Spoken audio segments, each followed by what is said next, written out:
Татыктуу билим алуу жемиштүү ийгиликтерди жаратат. Андыктан биздин балдарыбыз менен биргеликте көп окуп, көптөгөн ийгиликтерге умтулуу менен биз коомдук биринчи канал Кыргызстандагы Агахан фон үй бүлөлүк китеп окуу демилгесинин алкагында USAID-тин колдоосу менен бирге окуйбуз программасын бүгүн көрсөтүүсүн баштайбыз. Саламатсыздарбы?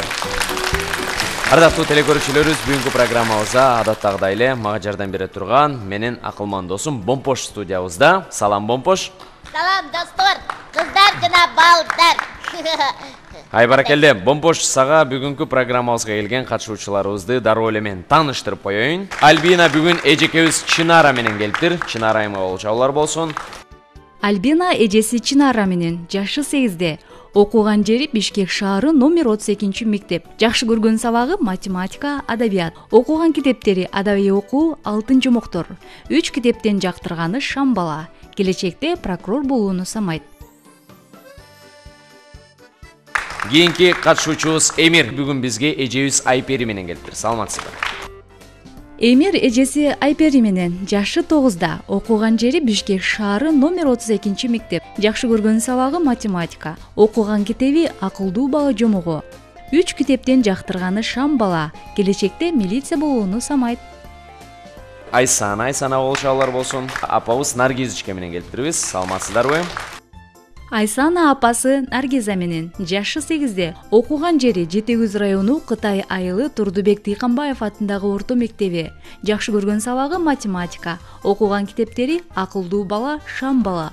3 китептен жактырганы акылдуу бала жомогу. Айсана ар түрдүү кесипке кызыгат. Даниэль бүгүн агабыз Адилбек мырза менен келиптир. Саламатсыздарбы? Даниэль байкеси Адилбек менен жашы 10-до. Окуган жери Ош шаары Өзгөн району Мойдонов атындагы орто мектеби. Жакшы көргөн сабагы математика. Окуган китеби адабий окуу. 3 китептен жактырганы акылдуу бала жомогу. Даниэль келечекте милиция болууну самайт. Бермет Кыял эжекебиз менен келиптир. Бермет эжеси Кыял менен жашы 10-до. Окуган жери Жетегүз району Кытай айылы Турдубек Тыйканбаев атындагы орто мектеби. Жакшы көргөн сабагы математика. Окуган китеби адабий окуу. 3 китептен жактырганы Алыкул Осмоновдун балдарга китеби. Келечекте мугалим болууну самайт. Кулпунай болчоолор болсун. Аамат чоң атабыз менен бирге келиптир. Баарыңыздар кош келиңиз. Кулпунай чоң атасы Аамат менен жашы 10-до. Окуган жери Каракулжа району Сарыбулак айылы Жантөшев атындагы орто мектеби. Жакшы көргөн сабагы математика, орус тили. Окуган китеби жомоктор. 3 китептен жактырганы акылдуу бала жомогу. Жомоктогу жактырган каарманы Гүлала кыз. Келечекте мугалим болууну самайт. Бүгүнкү программабызды баштоодон мурда биз жалпы катышуучуларыбыз менен биргеликте так 2 командага бөлүнүп алабыз. Менин кутучамдын ичинде түрдүү цифраларыбыз бар. Ошол цифраларыбыздын негизинде биз азыр сиздер менен 2 командага бөлүнүп алабыз. Кимге кайсы цифра түшөт, кимге кайсы номер келет, биз билбейбиз.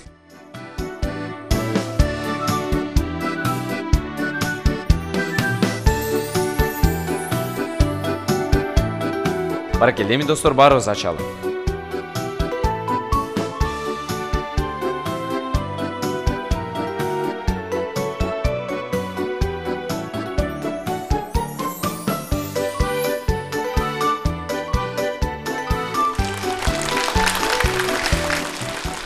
Урматтуу студиябыздын коноктору, ардактуу телекөрүүчүлөр, биз командаларыбыз менен 2 тайпага бөлүнүп алдык. Азыркы тапта ар бир командабыз өзүнө мына чогулуп, баарыбыз биргеликте кеңешип, биринчи эле боло турган биздин кичинекей бир тапшырмабыз. Буга упай чогултпайбыз, бирок кандай болсо дагы бүгүнкү программада биз мына экинчи тайпа менен жарышкандыктан өзүгө дагы жакшы ысым жана ошондой эле жакшы бир уран тандап алышыбыз керек. Келиңиздер, баарыбыз кеңешип, ата-энелерибиз менен, балдарыбыз менен командабызга ысым берели. Келгиле.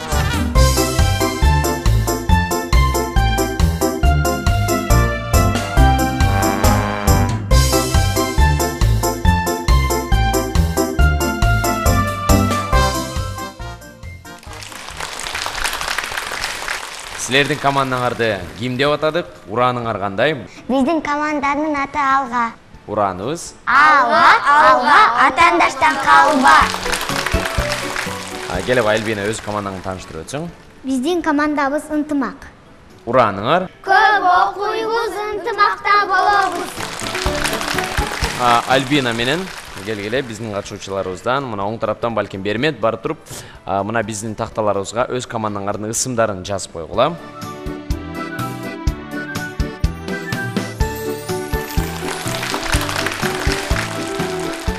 Бүгүнкү студиябыздын коноктору менен Бомпош бизге тааныштырып өтсүн. Бомпош, келе кой, кезек сага берейин. Макул анда. Балдар, мен жанындагы эже агайларды мен силерге жакшылап тааныштырып берейин, макулбу? Мен жанындагы эже экенин көрдүңөрбү? Күнүгө Ала Тоо программасын көрөсүңөрбү? Жаңылыктарды. Ошол жаңылыктардын Ала Тоо программасынын жыйыктары Чынара Капарова эжеке. Эжеке, салам. Салам, Бомпош. Ал эми Байкени тааныштырып берейинби? Балдар, силер алипе китебин окудуңар беле? Ошол алипе китебинин, анан бүгүн Шамбала деген китепти окуп келдиңерби? Ошол китептердин автору Сулайман Ырысбаев байке. Ай, баракелде, жана ошондой эле биздин балдарыбызга өзгөчө колдоо көрсөтө турган бул китеп дүйнөсүнүн саякатын каармандары Чилистен Сулууке жана ошондой эле Чыпалак. Салам, достор. Салам, достор. Саламатсыңарбы, достор? Саламатсыңарбы, достор. Бүгүнкү программада Бомпош биз кайсыл китептер тууралуу сөз кылабыз? Шамбала деген китепти байке жазган.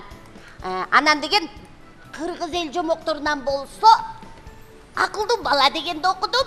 Анан деген үчүнчүсүн эле Алыкул Осмоновдун Балдарга деген китебин окудум. Ай, баракелде, эң туура айтасың. Бүгүнкү программабыздын темасы дагы ата эненин сыймыгы балдар деп аталат. Буюрса, ушул биз теманын алкагында дагы бүгүнкү программабызды сиздер менен биргеликте алып барабыз. Андыктан биздин студиябызга келген конокторубузду, Чынар эжекебизди мына сахнабызга акырын чакырып, Саламатсыңарбы, урматтуу телекөрүүчүлөр? Эфирде Ала Тоо программасы. Студияда Чынара Капарова китеп окуйт. Саламатсыңарбы, балдар? Мен абдан сиздер менен бүгүнкү көрсөтүүгө катышып жаткандыгыма кубанычтуумун. Албетте, мен азыр сиздерге биздин алипе китептин, алипени болсо бардыгыбыз окуганбыз. Автор ошол китептин жаратуучусу Сомян агайыбыздын Шамбала деген жомогунан үзүндү окуп берүүгө аракет кылайын. Кыш келип, кар жаап, суулар тоңуп, жолдор тайгак болду. Абышка кемпирдин мешке жагар отуну калбады. Тепеген үйүн жылытмак турсун, тамакта жасап иши албай калышты. Абышка абдан караган эле да, токойго барып отун алып келүүгө алы жетпеди. Ошондо эмне кылар айласын таппай, оокаттуу кошунасына жалдырап барышты. Кошунасы абдан бай эле, өзү чоң кызматта иштечү. 3 кабат үйү, жалтыраган кооз унаасы бар. Бай кошунасы Абышка менен кемпирге бир көмөч нан, анан бир шам берди дагы. Эми келбегиле, силер эмес, менин өзүмдүн отунум жок. Силерге башка эч кандай жардам бере албайм деп узатты дагы, эшигин катуу жаап алды. Ал калп айткан эле. Кампасы толо отун менен ун талканы, жер төлөсү толо кышка сактаган оокаты бар болчу. Зыкым ач көз болгондуктан бечара Абышка кемпирде аяп да койбоду. Балабыз болсо отун алып келбейт беле, акча таап келип бизди бакпайт беле деп Абышка кемпир армандарын айтып, көз жашын көл кылышты. Чынар эже, сиз сонун окудуңуз, мага абдан жакты. Анан сизге чоң рахмат. Рахмат, Бомпош, мен дагы көптөн бери жомок окубай, өзүмдүн бала кыялымды балалык чагымда дагы эстеп кетпедимби? Биринчи турда 2 тапшырма бар. Ал кандай тапшырма? Суроо жооп деп аталат. Окуп келген 3 китептин негизинде суроолор даярдалган. Суроолор көппү? Биринчи тапшырмада 4 суроо бар. Экинчи тапшырмада 4 суроо бар. Балдар суроолорго жооп бере албай калса, эмне кылыш керек? Эгер балдар суроого туура жооп берсе, команда 2 магнитке ээ болот. А тескерисинче жооп бере албай калса, анда ата-энелерден жардам сурашат. Бул учурда туура жоопко 1 магнит берилет. Мынакей, достор, оюндун шарты ушундай.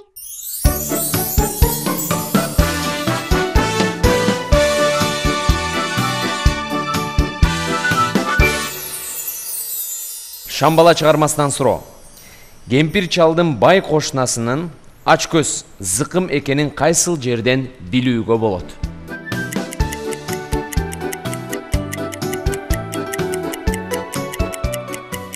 Ал деген көзү деген ошол.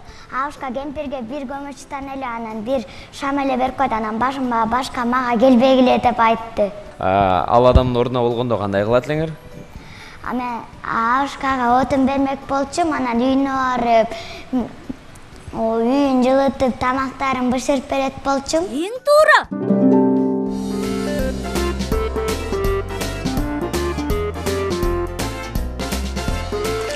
Бомпош, сен даяр боло турган болсоң, сен бир мына биздин сол тарабыбыздагы ынтымак командасындагы сени күтүп атат. Акылдуу бала жомогунан, балам мени сыйласаң, ууру бол деген атасынын кеңешине баласы эмне дейт?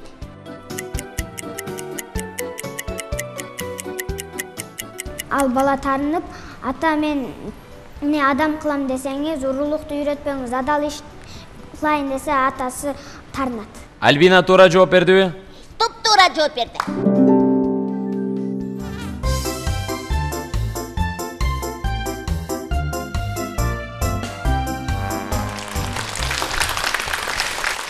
Балдар, мен Алкул Осмоновдун балдарга деген китебинен берем суроону. Бүкөнтайдын ырын угуп турган карыя кишилер дайыма ыйлашчу экен. А эмнеге?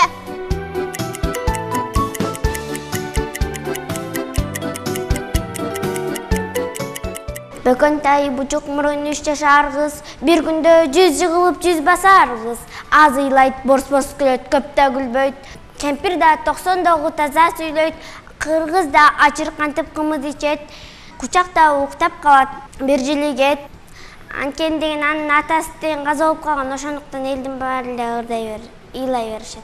Суроого жооп берүүгө аракет кылды, бирок так болбой атат да, ошон үчүн ата энелерге мүмкүнчүлүк бербейлиби? Бүкөнтайдын атасы каза болгон кызы билбейт. Аны бардык ошол жанындагы аталар, апалардын баары билип, анан ошо кызга боору ооруп ыйлашат да. Кыз болсо ошо атасынын аябай сагынычын, ошо согушка кетип атасы көптөн көрбөгөнүн, ошону эме кылат да.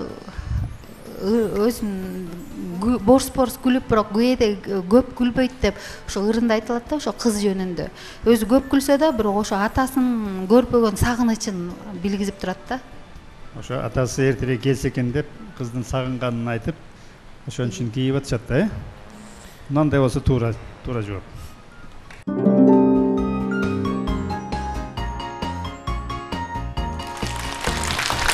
Биздин Сулайман Рыспаев агайыбыздын Шамбала чыгармасынан суроо.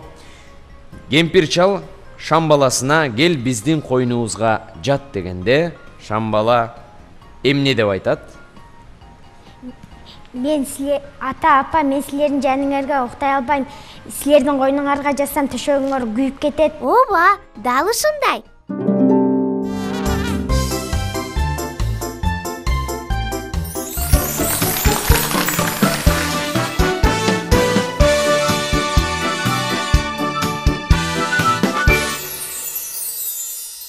Экинчи тапшырмабызда биздин алма багыбызда түрдүү суроолорубуз катылган.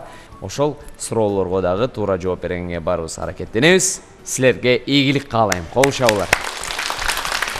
Биз ынтымак командасы менен биргеликте баштайбыз. Ынтымак командасынан Эмир Келебай.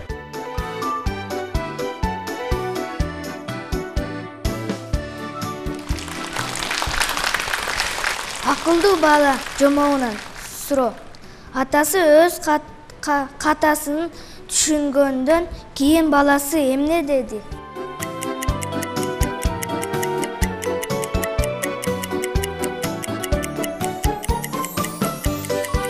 Мен болсо, аны алып келген эмес, мен көзгө эгинге сатып келгем дейт. Жок, андай эмес болчу да. Кулпунай Келебай.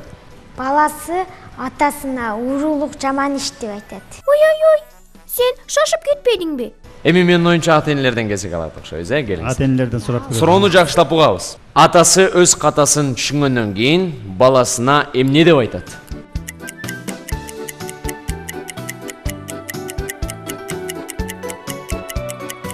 Атасы баласына урулук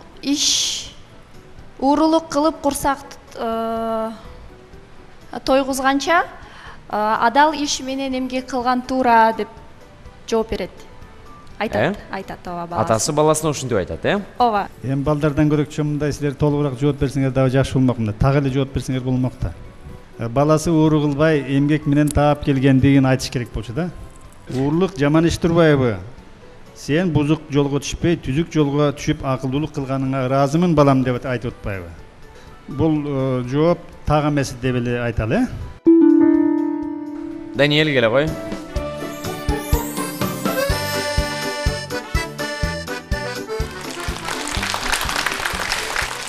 Сулайман Рыспаевдин Шамбала чыгармасынын суроо. Шамбаланын жардамы менен Абышка кемпир эч нерседен бейкам болуп жыргап жашап жаткан күндөрдүн биринде бай кошунасы алардын кандай ой менен басып келет.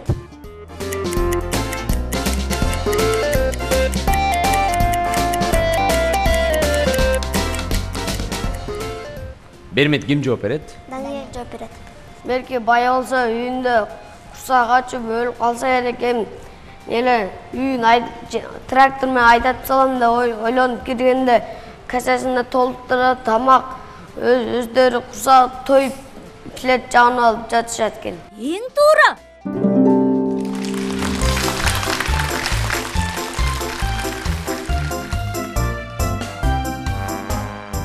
Колпунай келчи.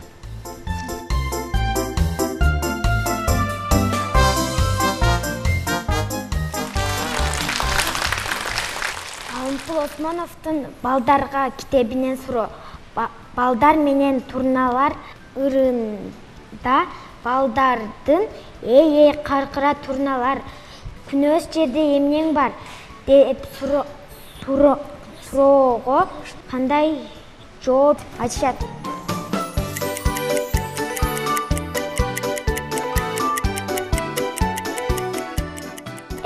Каркыра турна күнөөс жерде эмне бар десе, күнөөс жерде жакшы окуган байкем бар, таза жүргөн эжем бар дейт.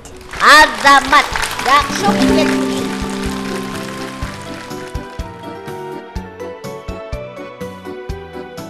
Айсана келе кой.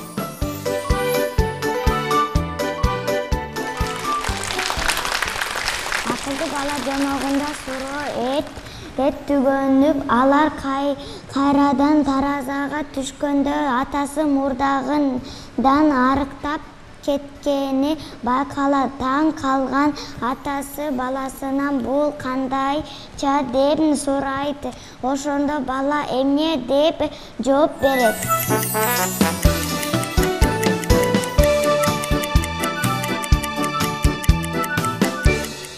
Үйүндө тамагы жок отурганда берки Жошбайдын кызыл өгүзүн урдап келди экен.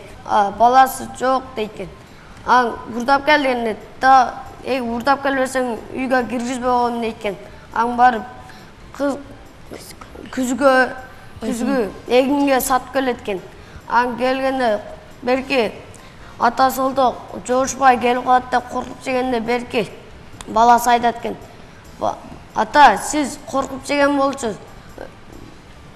Мен аны эгинге сатып алган болчумун дейт экен.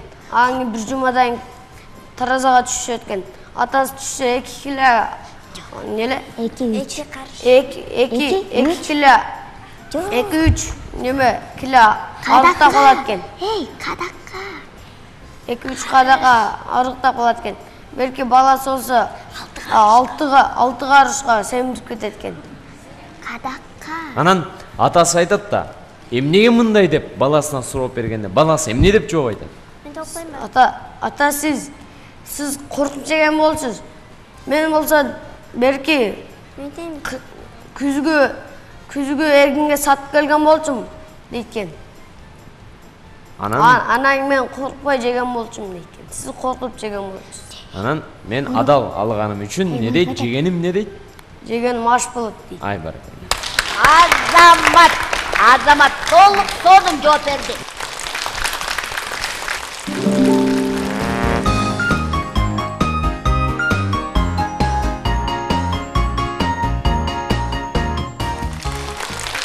урматтуу теле көрүүчүлөр, катышуучуларыбыз болсо, биз биринчи турдун экинчи тапшырмасын жыйынтыктадык.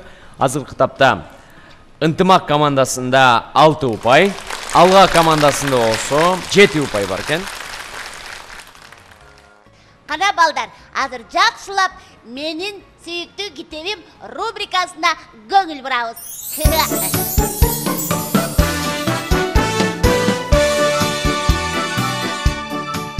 Нареже, угуп атам Бомпош. мен сизге көп суроо берейин, сиз даярсызбы? Даярмын Бомпош, сен ар бир сурооңо так жооп бергенге аракет кылып көрөйүн. Сиздин кичинекей кезиңиздеги эң жакшы көргөн жомогуңуз жана каарманыңыз? Билесиңби Бомпош, биз кичинекей кезибизде көбүнчө жомок окуганды жакшы көрчүбүз, жомок укканды жакшы көрчүбүз. А мен кичинекей кезимде окуум келбей калган учурларда жомокту бирөөгөдөн укканды жакшы көрчүмүн. Ошон үчүн биз көбүнчө орус элинин кыргыз тилине которулган элдик жомокторун, анан кыргыз элинин элдик жомокторун окуп, ошол жомоктордун негизинде таасир алып, ошол жомоктордун аркасы менен чоңойгонбуз. Кайсы жомоктогу каарман көбүрөөк жакчу? Билесиңби, эгерде чет мамлекеттин жазуучуларынын жомокторун айта турган болсом, Андерсендин Кар ханышасы деген жомогун абдан жакшы көрүп, керек болсо анын китебин гана эмес, тасмаларын дагы көрүп, ошондон таасир алып чоңойгонбуз. Тасмасынан көбүрөөк таасир аласың, анткени ал жерде бардыгы сүрөт менен, бардыгы деген кыймыл аракет менен көрсөтүлөт.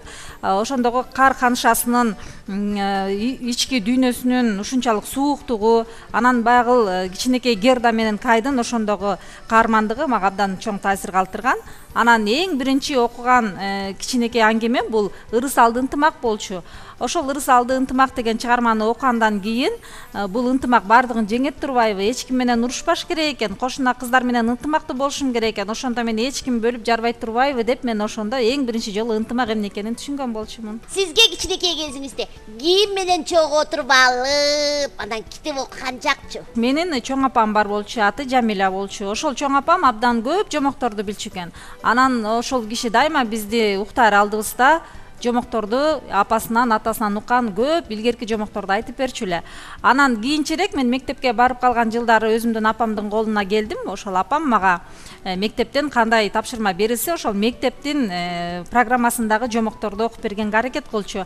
Андан сырткары биздин бала кезде бизге көбүнчө мугалимдер китепканага жазылгыла, китепканадан китеп алгыла деп көп тапшырма берчү. Ошол тапшырманын негизинде биз китепканадан ар кандай жомокторду алып, биз окуганга аракет кылчубуз. Сиз деген балдарга оюңуздан чыгарып жомок айтканды билесизби? Албетте билем. Менин дагы кичинекей кызым, кичинекей балам бар болчу. Алар азыр мектептин чоң класстарына барып калды, бирок алар дайыма жомок айтып бер дей берчү. Мен чоң апаман окуган, өзүм окуган жомокторду айтып бүткөндөн тышкары, өзүм дагы бала чыгармачыл адам болгондон кийин өзүмдүн оюман эле ар кандай жомокторду чыгарып, ошол балдарымдын көңүлүн көтөргөнгө аракет кылчумун. Анан экөөбүз бош калганда мага жакшы бир эле жомок окуп бериңизчи. Албетте Бомпош, мен дайыма жомок окуп бергенге даярмын. Ура!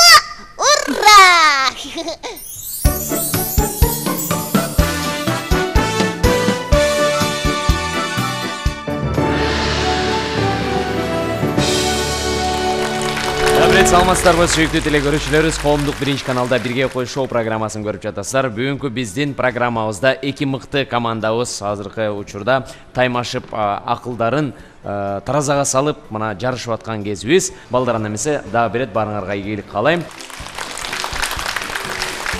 Достор, экинчи турда дагы эки тапшырма бар.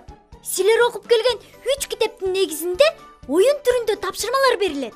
Бул жерде тапкычтык, шамдагайлык, анан чыгармачылык бааланат. Эгерде силердин аткарган тапшырмаңар өзгөчө, анан кызыктуу болсо, 2 магнитке ээ болосуңар. Достор, силерге ийгилик каалайм.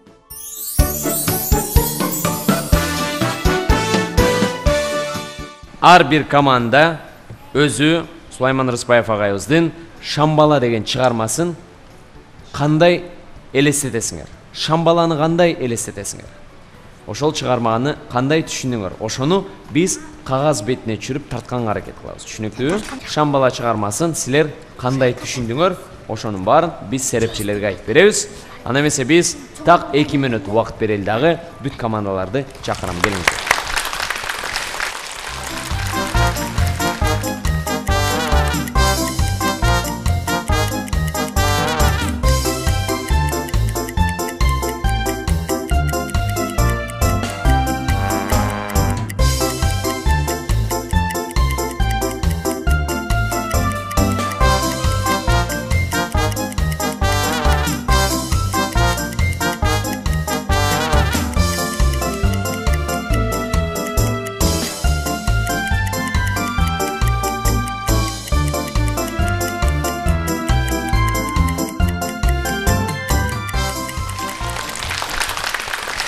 шамбала деген өзү башы от, бирдеме тип кетсе, бирдеме күйүп кетет. Өзү деген ошол абышкан үйүн жылытып берип, өзү шамдан чыккан. Анан ал деген абышкага жардам берейин деген, анан тиги бай дагы бул ушул шамбаланы кармагысы келген да. Анан кармайын десе, тиги башы бирдеме тип кетип, анан тиги байдын үйү күйүп кетет. Негизи шамбала кандай бир каарман экен? Шамбала деген өзү шамдан жасалган. Анан Мындай мүнөзү кандай экен? Өзү бутпан жасалат экен. Абышкаларга тамак, үйүн жылытып берди. Мындай боорукер балабы жоксо? Боорукер өзү жакшы мамиле кылган бала. Бул шамдан шамбала жаңы эле чыккан сүрөтүн тарттык. Шамбаланын бардык жери от болуп жалындап турат. Дайыма бир жерге тийсе, шарт өрттөнүп кетет. Ошон үчүн мындай. Шамбала өзү акылдуу, колунан бардыгы келген, бардыгын жасай ала турган бала. Үйдү жылыта алат, жылытып, отунсуз жылытат, акылы менен бардыгын үйүн жылытып берди. Алардан отун, сүт, май, чай, сахар алып. Бул жерде шамбала кичинекей чыгармабыздын автору отургандыктан автор кандай элестетет мен түшүнө албайм, бирок азырынча Алга командасынын ошол шамбаланы кандай элестеткени абдан жакшы чагылдырылды. Албетте ынтымак командасы дагы абдан аракет кылыптыр. Булар шамбаланы өзүнчө бир кичинекей баланын элесиндей кылып түшүнүп атышат. Демек ар бир баланын бул чыгарма боюнча ошол шамбала кандай экендигин өздөрүнүн бир ою, өздөрүнүн бир көзү менен көрүп турган ойлорун ушул сүрөткө чагылдырып берди. Менимче ушул Ага командасыныкы сиздин өзүңүз чыгарган шамбаладагы образга окшош атат окшойт деген ой келет да. Чынара туура айтат. Бул шамбала кайдан жарала калды да? Бул ата-эненин жана абышка кемпирдин тилегинен улам жаралган. Ошого жараша ал мээримдүү болуш керек, акылдуу болуш керек, ыймандуу болуш керек, боорукер болуш керек да. Анан шамдан чыгып бөлүнүп чыккан сөөмөйдөй бала болгондон кийин ал албетте өзү кийим да кийбеши мүмкүн, туурабы? Төшөгүңөргө жатсам ата төшөгүңөрдү өрттөйм деп атпайбы? Ошон үчүн ал кийими да жок болушу мүмкүн. От болуп бардык башынан бутуна чейин оттой жанып турушу мүмкүн. Мына бул жерде Алга командасынын балдары оттой кылып аракет кылыптыр, башынан от чыгарып, денесинин баарын от кылып. Шамбалага окшош. Эгерде жакшы сүрөтчү болсо, менин айтканымдан дагы жакшынака калып туруп, шамбаланы элестетип тартышы мүмкүн да. Бирок биздин балдарыбыз аракет кылыптыр.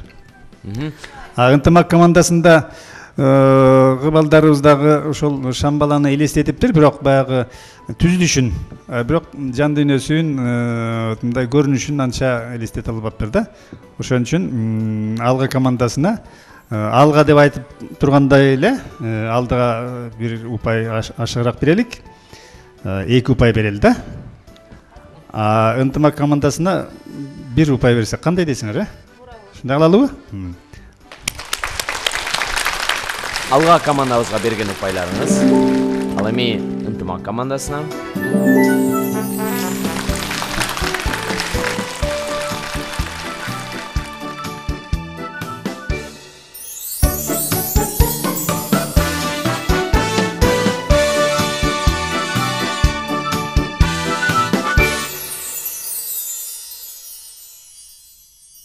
Балдарыбыз да азыр сиздердин колдоруңуздарды кармап тааныганга аракет. Жарайбы? Колду гана унчукпайбыз. Мен келем, колду сунабыз. Болду, сиздерге да кызыктуу болсо керек, ушу балам колумду кармап таап алабы деп.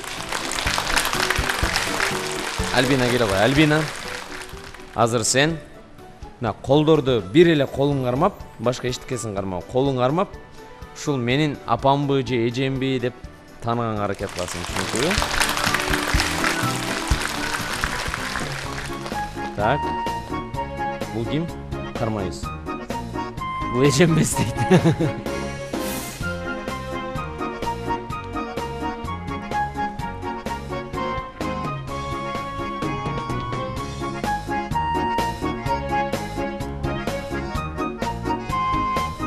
Ақтан біліп қойды я. Тура тапты. Қол чабылар достар.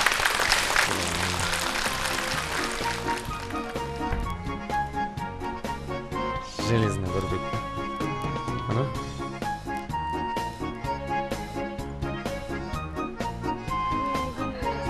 Мен нежем емес дейді. Амат байке.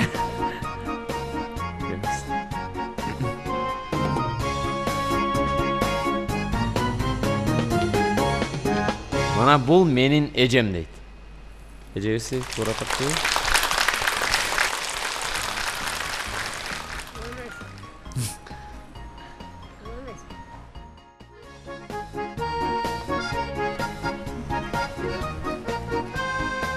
Бул эмес. Бул эмес. Бул эмес. Ушул.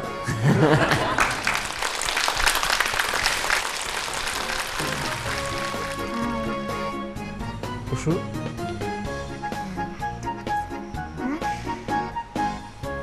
Жак.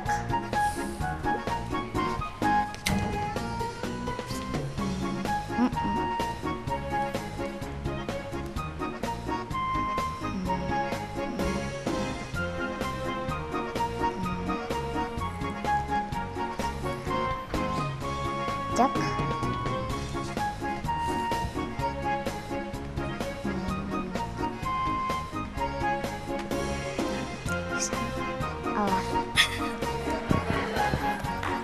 Точно ушул? Жак.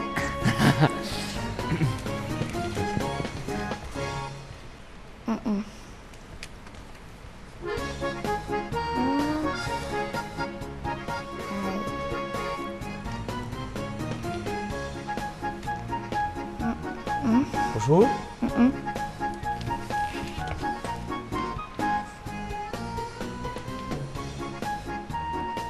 Ушул. Сен биринчи байкеникин кармаганда, колун кармаганда апаңды ойлодуңбу? Мындай колду кармап кантип сездиң сен? Эме деп ойлогом ти апам эме орунунда эле отурат.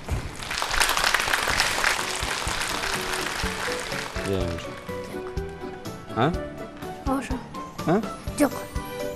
Ушул? Жок. Может ушулдурсун? Точно ушанда болосун. Жок.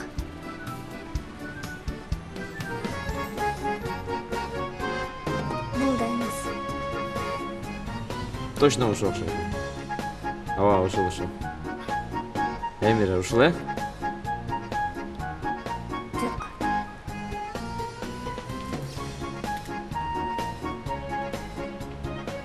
Же ушул точно, э? Бул эмес, э? Ушу. Армачы.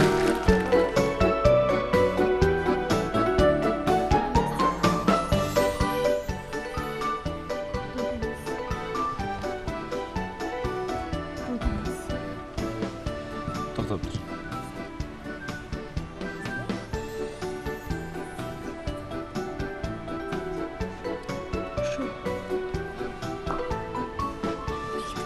Кана көздү ача алчы. Мен болмолчу. Бермет, сен кантип таптың? Менби анткени эжемдин колу ичке да, ошондуктан таптым. Так, Даниэль сенчи? Кам кол катыкта. Бизде дагы тапкандардан. Эмир сенчи? Жумшак. Жумшак, э? Альбина сенчи? Эртең менен колун кармасам катуу болчу да, ошондон тапкам. Эжеңдин коту катуу болчу, колу, Баракелде.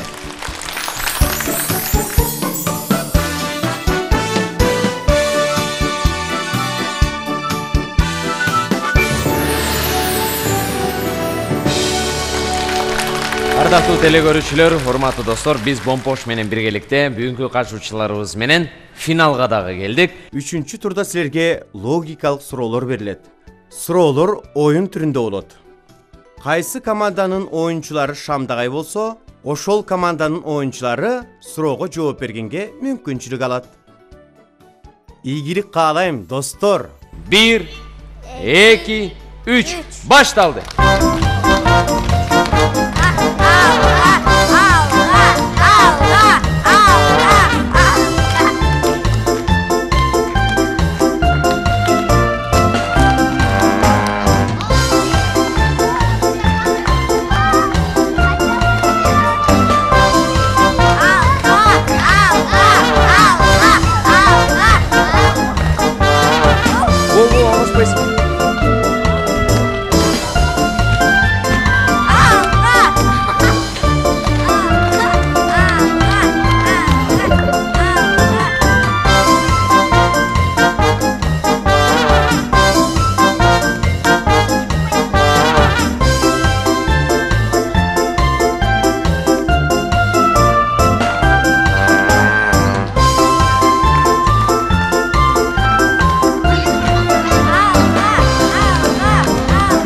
Альбина.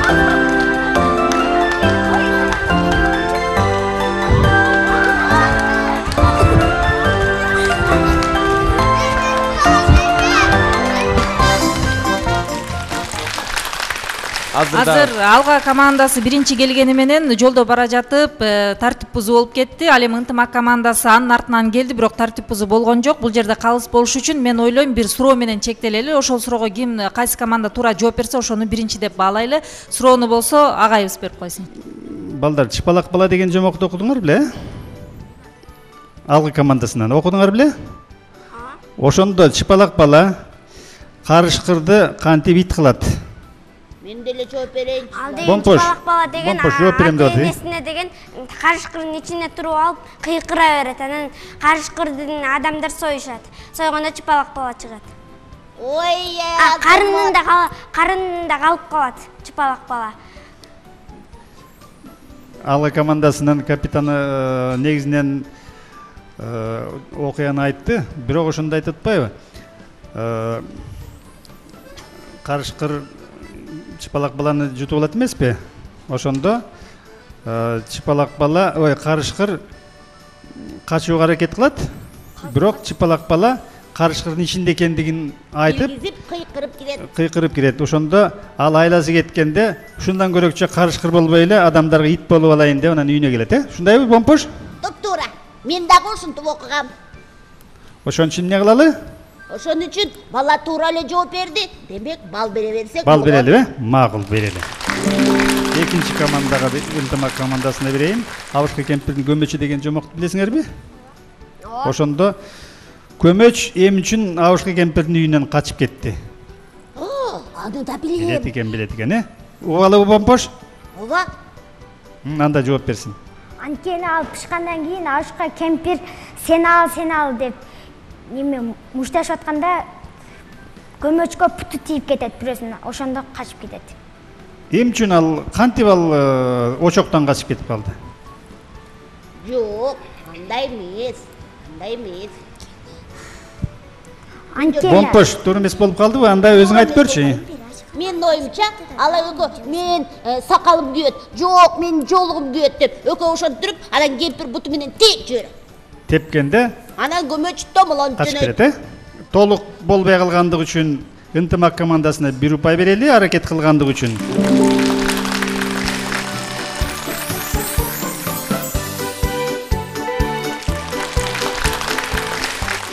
Ардактуу катышуучулар, бүгүнкү таймашыбызда мыкты түрдө оюн көрсөткөн биздин катышуучуларыбыз Альбинаны кол чабуу арасында чакырып коебуз. Алтын жомоктор китеби кол чаап коштоп турабыз. Биздин мына коло жомоктор китеби, ушундай күмүш жомоктор жыйнагы деген китептерди сага тапшырам. Эмир сага болсо, мына жалпы долбоорубуздун атынан коло жомоктор китебин тапшырабыз. Шарль Перронун жомоктордун жыйнагын тапшырабыз жана ошондой эле мына алтын жомоктор китебин сага тапшырам. Сага дагы алтын жомоктор китебин тапшырабыз. Александр Сергеевич Пушкиндин жомокторун жыйнагын тапшырабыз жана коло жомоктор китебин тапшырабыз. Биздин жеңүүчүлөрүбүзгө бүгүнкү медальдарын жана ошондой эле сыйлуу китептерин тапшырып коюу үчүн биз серепчилерибизди Сулайман Рыспаев агайыбызды жана ошондой эле Чынар эчкебизди кол чабуулар менен чакырып алабыз.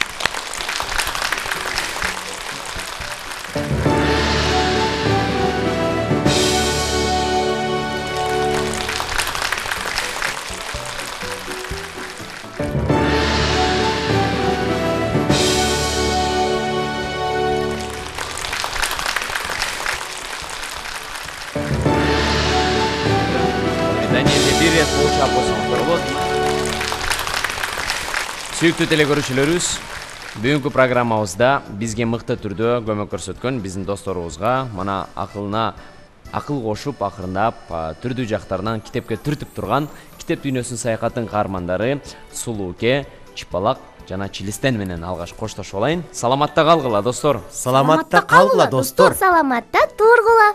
Китепти сүй, баркын бил, китептин көп акылы. Ким китеп менен дос болсо, ал ошонун жакыны деген ырсаптар менен бүгүнкү программабызды жыйынтыктайбыз. Коомдук биринчи канал Кыргызстандагы Агахан фонду жана ошондой эле USAID-тин колдоосу менен биз Бомпош экөөбүз бүгүнкү программабызда сиздер менен коштошобуз. Эфир аркылуу амандашканча сак саламатта болуңуздар.